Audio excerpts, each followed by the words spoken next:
ও বাবা, দেখো মিঠু কই রে? কই মিঠুর কাছে আয়। মিঠু কই রে হচ্ছিস খাঁচার ভিতর থেকে? দেখ দুজনে কত সুন্দর খেলছে। চলে গেল। মিঠু কই রে? মিঠু বুনুকে দেখো, বল আয় আয় বুনু, আয় আমার কাছে চলে আয় বুনু। ডাকো বুনুকে, ডাকো তো। হ্যাঁ হ্যাঁ হ্যাঁ, দিদি দিদি আয় আয়, দিদি আয়।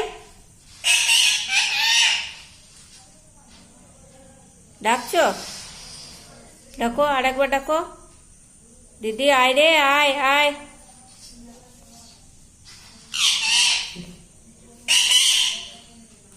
ও ডাকছে তো, ও ডাকছে।